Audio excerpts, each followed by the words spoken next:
திமுக தலைவர் கருணாநிதியின் 94வது பிறந்த நாளை ஒட்டி அவரது இல்லம் அமைந்திருக்கும் சென்னை கோபாலபுரம் இல்லத்தில் விழாக்கோலம் பூண்டிருக்கிறது. கருணாநிதிக்கு வாழ்த்து கூற முக்கிய பிரமுகர்கள் வருவார்கள் என்று எதிர்பார்க்கப்படுகிறது. இதுகுறித்த கூடுதல் விவரங்களை செய்தியாளர் ரமேஷ் கேட்கலாம். ரமேஷ், கோபாலபுரத்தில் கருணாநிதியின் இல்லம் அமைந்திருக்கிற பகுதியில் தொண்டர்கள், நிர்வாகிகளின் வருகை எப்படி இருக்கிறது?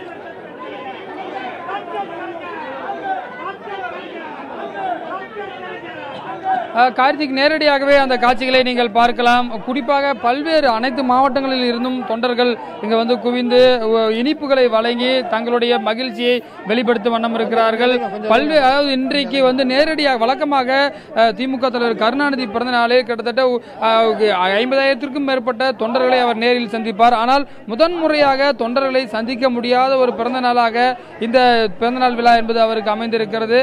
குறிப்பாக அவர் கோபாலபுரம் இல்லம், அதே போல பல்வேறு பகுதிகளில், குறிப்பாக அறிவாலயம், அதே போல அவருடைய சிஐடி காலனி இல்லம் என பல்வேறு பகுதிகளில் தொண்டர்களை பார்க்கக்கூடியவர்.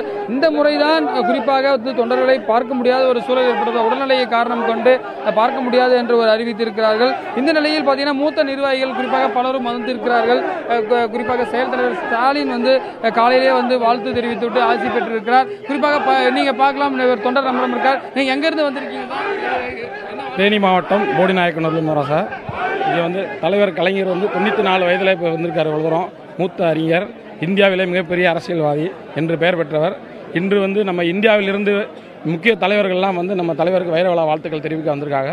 நாங்களும் வைரவிழா வாழ்த்துக்களும் மற்றும் தொண்டர்கள் மிக எழுச்சியோடு தளபதியும் வரவேற்பு. தொண்டர்களை பார்ப்பாரு, இந்த முறை பார்க்க முடியாத ஒரு சூழல் இருக்குது, நீங்க எப்படி பாக்குறீங்க? கொஞ்சம் வருத்தமாக தான் இருக்குது. பட் இருந்தாலும் நேற்று வாட்ஸ்அப்பில் நிறையா வீடியோஸ்லாம் போட்டு விட்டாங்க. அதை நினச்சி தொண்டர்கள் எல்லாம் ரொம்ப சந்தோஷமாக இருக்காங்க, மகிழ்ச்சி. குறிப்பாக பல ஆண்டு அனுபவம் பெற்ற, குறிப்பாக 60 ஆண்டு காலம் சட்டப்பேரவையில் தொடர்ச்சியாக இந்தியாவில் எந்த ஒரு தலைவரும் பெறாத ஒரு புகழை அவர் பெற்றிருக்கிறார். அந்த அடிப்படையில் தேசிய தலைவர்களுடைய வருகை என்பது அதிகரித்துக் கொண்டிருக்கிறது. குறிப்பாக 48 ஆண்டு காலம் திமுகவுடைய கட்சியுடைய தலைவராக இருக்கிறார் என பல்வேறு சாதனைகளை புரிந்த ஒரு தலைவராக இருக்கிறார். குறிப்பாக இங்கு வரக்கூடிய மூத்த நிர்வாகிகளிடம் பேசும்பொழுது, நீங்கள் எதற்காக வந்திருக்கிறீர்கள் என்று சொன்னால், அவர் பல நல்ல விஷயங்கள் எங்களுக்காக செய்திருக்கார். குறிப்பாக பெண்களுக்கு சொத்துரிமையை பெற்று தந்தவர் அவர். அதுபோல பல பெரியார் சமத்துவபுரங்களை அவர் கட்டி கொடுத்திருக்கிறார். இது போன்ற பல சமூக நீதி திட்டங்களை அவர் செய்திருக்கிறார். இதற்காக தான் நான் அவரை பார்த்து வந்திருக்கிறேன் என்று பல்வேறு ஊர்களில் வந்திருக்கக்கூடிய சாமானிய மக்கள் சிலர் தெரிவிக்கிறது நம்மால் பார்க்க முடிகிறது.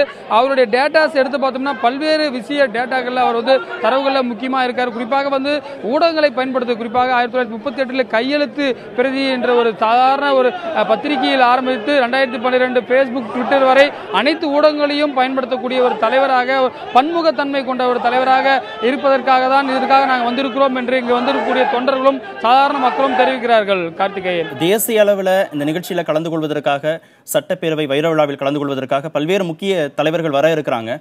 வெவ்வேறு நேரங்களில் அந்த தலைவர்கள் வருகிறார்கள். அவர்களுக்கான ஏற்பாடுகள் என்னென்ன?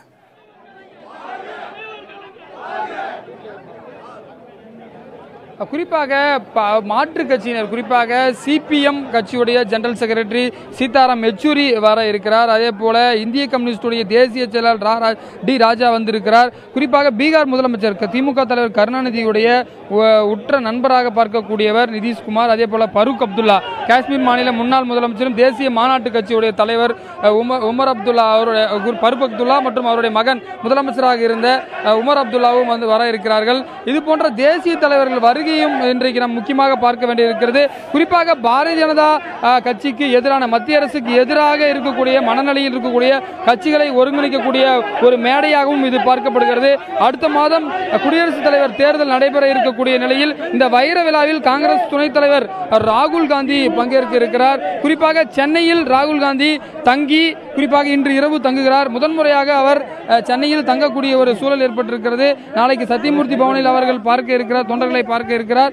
அது மட்டுமில்லாமல் நாளை காலை கோபாலபுரத்தில் திமுக தலைவர் கருணாநிதியை சந்திக்க இருப்பதாக தகவல் வெளியாகிருக்கிறது.